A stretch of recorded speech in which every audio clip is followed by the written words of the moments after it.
చేస్తా ఉన్నారు. నేను చెప్తా ఉన్నాను, ఈ తప్పుడు కేసులు పెట్టి ఎన్ని రోజులు బెదిరిస్తారు, ఈ రకంగా ఎంతమందిని జైల్లో పంపుతారని కూడా అడుగుతా ఉన్నారు. ప్రజలు గమనిస్తా ఉన్నారు. ఎందుకంటే జగన్మోహన్ రెడ్డి గారు ముఖ్యమంత్రిగా ఉన్న 5 సంవత్సరాల కాలంలో 2,70,000 కోట్ల పైచిలుకు పేదవారికి సంక్షేమ కార్యక్రమాల రూపంలో డబ్బులు ఇచ్చిన మాట వాస్తవం కాదని అడుగుతా ఉన్నారు. ఈ రాష్ట్రంలో సచివాలయాన్ని ఏర్పాటు చేసి ఏకకాలంలో 1,30,000 మందికి ఈరోజు ఉద్యోగాలు కల్పించి ఈరోజు బ్రహ్మాండంగా వాళ్ళని ఉద్యోగాలు చేసుకున్నమాట వాస్తవం కాదని అడుగుతా ఉన్నాను. ఏదైనా ఆ వైపు ఏమైనా అడుగులు వేశారని ఈరోజు ఈ ప్రభుత్వాన్ని నిలదీస్తా ఉన్నాం. ఇది ఎల్లకాలం ఉండదు. నేను చెప్తా ఉన్నాను, ఈ కూటమి ప్రభుత్వంలో ఉండే నాయకులకు కానీ, ముఖ్యంగా తెలుగుదేశం నాయకులకు కానీ ఈరోజు పోలీసులను అడ్డం పెట్టుకొని మాకేం కాదు, మేమేం చేసినా కూడా చెల్లుబాటు అవుతుంది అనే క్రమంలో ఈరోజు దాడులు చేస్తా ఉన్నారు, అక్రమంగా కేసులు పెడతా ఉన్నారు. నేను ఒకటే చెప్తా ఉన్నాను, అన్నీ కూడా ఎవరైతే గీత దాటి అన్యాయంగా మా యొక్క కార్యకర్తలు వేధించారో, మా కార్యకర్తల మీద తప్పుడు కేసులు పెట్టారో 1కి 10 ఇంతలు అనుభవిస్తారు. ఖచ్చితంగా ఎవరిని కూడా వదిలిపెట్టే ప్రశ్న.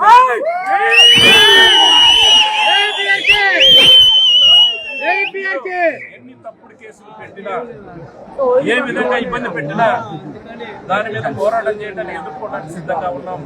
ఖచ్చితంగా ప్రతి కార్యకర్తను కూడా కాపాడుకుంటాం. మా నాయకులకి, కార్యకర్తలకి ఈ రాష్ట్రంలో, ఈ పల్నాడు జిల్లాలో, ఈ నియోజకవర్గంలో ఎక్కడైనా సరే పేదవారికి, ముఖ్యంగా కార్యకర్తలకు అండగా ఉంటాం.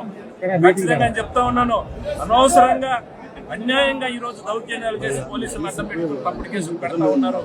ఇవన్నీ కూడా ఆన్ రికార్డ్, ఎవరు తప్పించుకునే పరిస్థితి లేదు. అధికారం చాలా చూసాం. నేను 4 సార్లు ఎమ్మెల్యేగా అయినాను. ఈ రకంగా తప్పుడు కేసులు పెట్టి పోలీసులను అడ్డం పెట్టి వేధించే కార్యక్రమం చేయలేదు. జగన్మోహన్ రెడ్డి గారి నాయకత్వంలో ప్రతి సంక్షేమ కార్యక్రమం ఈరోజు నేను ఛాలెంజ్ చేస్తా ఉన్నాను. అన్ని గ్రామాల్లో పార్టీలను చూడలే, కులాలను చూడలేదు, మతాలను చూడలేదు. అర్హత ఉంటే ప్రతి ఒక్కరికి కూడా సంక్షేమ కార్యక్రమం ఇచ్చే కార్యక్రమం చేశాం. కానీ ఈరోజు చూస్తూ ఉంటే ఈరోజు వైసీపీకి ఓటేశారా, జగన్మోహన్ రెడ్డి గారి సానుభూతి పరుడుగా ఉన్నారా, వాళ్ళందరూ కూడా ఏరి పెన్షన్లు తీయడానికి ప్లాన్ చేస్తా ఉన్నారు. ఒక్క సంక్షేమ కార్యక్రమం కూడా అమలు చేయకుండా ఈరోజు ఎవరైనా సరే సంక్షేమ కార్యక్రమాలు ఇవ్వండి, మీరు ఇచ్చిన హామీలు, మీరు ఇచ్చిన సూపర్ 6 అమలు చేయండి అని సోషల్ మీడియాలో ఒక చిన్న పోస్ట్ పెడితే ఈరోజు వెంటాడి వేధించి కేసులు పెడతా ఉన్నారు. ఇది మంచి పద్ధతి కాదని కూడా ఈ కూటమి నాయకులు నేను కోరుతా ఉన్నాను. నిజాయితీగా చేయండి. నిజంగానే మమ్మల్ని మేము ఇచ్చాం 2,70,000 కోట్ల పైచిలకు సంక్షేమ కార్యక్రమాలు ఇచ్చాం. 1,30,000 మంది ఒకేసారి సచివాలయ ఉద్యోగాలు ఇచ్చాం. మేము 5 సంవత్సరాల కాలం 34,000 మందికి ఉద్యోగాలు కల్పించాం. ఇంకా ఎక్కువ కావాలని కూడా ప్రజలు ఆశపడి ఉంటారు, ఆశతో ఉంటారు. మిమ్మల్ని నమ్మారు, మీకు అధికారం ఇచ్చారు. కానీ ఈ రకంగా తప్పుడు కేసులు పెట్టి బెదిరించే కార్యక్రమం చేయండి. ఇంతకన్నా మిన్నగా చేయండి, హర్షిస్తాం. ఇంతకన్నా మిన్నగా కూడా మీరు ఖచ్చితంగా కూడా ప్రజలకు ఉద్యోగాలు ఇవ్వండి, సంక్షేమ కార్యక్రమాలు ఇవ్వండి, మాకన్నా ఎక్కువ చేయండి, హర్షిస్తాం. కానీ అడగకూడదు, గొంతు నొక్కే కార్యక్రమంతో ఈరోజు తప్పుడు కేసులు పెట్టి దౌర్జన్యం చేసే కార్యక్రమం చేయడం ఇది పద్ధతి కాదు. ఎందుకంటే నేను 30 సంవత్సరాల నుంచి పల్నాడులో రాజకీయం చూస్తా ఉన్నాను. నేను 4 సార్లు ఎమ్మెల్యేగా అయినాను. ఇలాంటి బెదిరింపులు చాలా చూసాం. వీళ్ళు కేసులు పెట్టినా, ఇబ్బంది పెట్టినా తాత్కాలికంగానే చేస్తా ఉంటారు. ఎందుకంటే గతంలో కూడా మేము అధికారంలో ఉన్నాం, కానీ ఈ రకంగా ఎప్పుడు కూడా వన్ సైడ్ గా కూడా వేధించే కార్యక్రమం చేయాల, ఆస్తులు లాక్కునే కార్యక్రమం చేయలేదు. నిజాయితీగా చేశాం. ఎక్కడ కూడా ఏ గ్రామంలో, ఏ తండాలో, ఏ వార్డులో కూడా ఏ ఒక్క సంక్షేమ కార్యక్రమం విషయంలో పేదవాడికి అన్యాయం చేసే కార్యక్రమం ఎప్పుడు చేయాల. ఈరోజు అన్నింటిలో కూడా ఏదో వంక పెట్టేసి ఈరోజు సంక్షేమ కార్యక్రమం ఎత్తేసే కార్యక్రమం చేస్తా ఉన్నాం. ఖచ్చితంగా రాబోయే రోజుల్లో ప్రజల పక్షాన పోరాడతాం. వాళ్ళు ఇచ్చిన హామీలు ఏదైతే ఉన్నాయో సంక్షేమ కార్యక్రమం 100% ఇచ్చే కార్యక్రమంలో ప్రజల పక్షాన అన్ని విధాలా కూడా మేము పోరాటాలు చేస్తామని కూడా ఈ సందర్భంగా తెలియజేస్తా ఉన్నాం.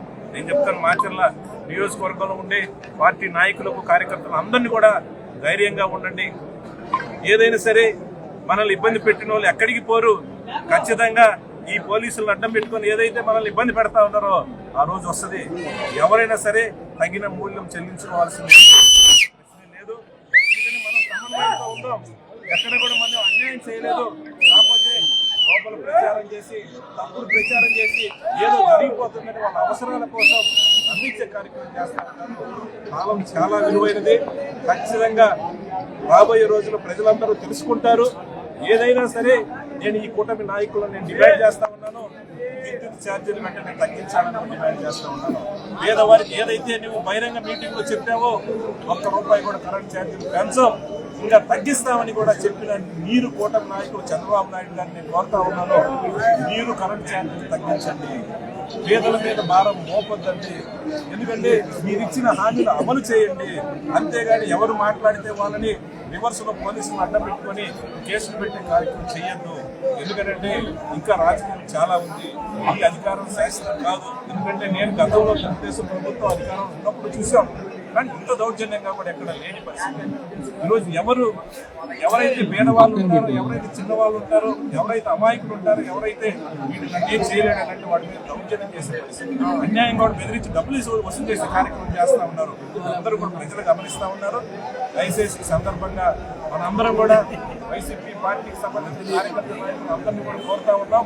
మనం ప్రజల పక్షాన పోరాటం చేయాల్సిన అవసరం ఉంది. రాబోయే రోజుల్లో కూడా అన్ని ఉద్యమాల్లో శ్రద్ధగా పాల్గొని ఏదైతే ప్రజలకు ఇచ్చిన హామీలు ఈ ప్రభుత్వం చేత అమలయ్యే విధంగా కూడా ఒత్తిడి చేయాల్సిన పరిస్థితి ఉందని కూడా సందర్భంగా తెలియజేసుకుంటూ ఈరోజు ఈ కూటమి నాయకులని ఈ ప్రభుత్వాన్ని మేము డిమాండ్ చేస్తా ఉన్నాం. దయచేసి ఏదైతే మీరేదో తప్పుడు లెక్కలతోటి మీకున్న మీడియాతోటి ప్రజలను మభ్యపెట్టే కార్యక్రమం దయచేసి చేయొద్దండి. మీరు ఏదైతే 15,485 కోట్ల రూపాయలు ప్రజల మీద, రైతుల మీద భారం మోపి వాళ్ళని యొక్క గుండెల మీద అన్ని కార్యక్రమం ఏదైతే చేస్తారో దయచేసి అది మానుకోవాలి. మీరు అన్నమాట ప్రకారం ఏదైతే కరెంటు ఛార్జీలు తగ్గించాలని కూడా చేస్తాం. ఎందుకంటే ఆ రోజు తెలియదా, లేస్తే జగన్మోహన్ రెడ్డి గారు ఏదో చేశారు అందువల్ల మేము పెంచుతున్నామని స్టేట్మెంట్ ఇస్తా ఉన్నారు. దయచేసి ఎలక్షన్స్ ముందు మీకు తెలియదా? అనుభవం ఉన్న నాయకుడు నేను ఈ రాష్ట్రానికి 14 సంవత్సరాలు ముఖ్యమంత్రిగా చేసుకున్న చంద్రబాబు నాయుడు తెలియదని అడుగుతా ఉన్నాను. అన్నీ తెలుసు. ప్రజలను మోసం చేయొద్దండి. దయచేసి ఏదైతే విద్యుత్ ఛార్జీలో మీరు పెంచిన ఏదైనా ఇమీడియట్ గా తగ్గించాలి. మీరు అన్నమాట నిలబెట్టుకోవాలని కూడా ఈ సందర్భంగా వైఎస్ఆర్ పార్టీ తరఫున డిమాండ్ చేస్తాం.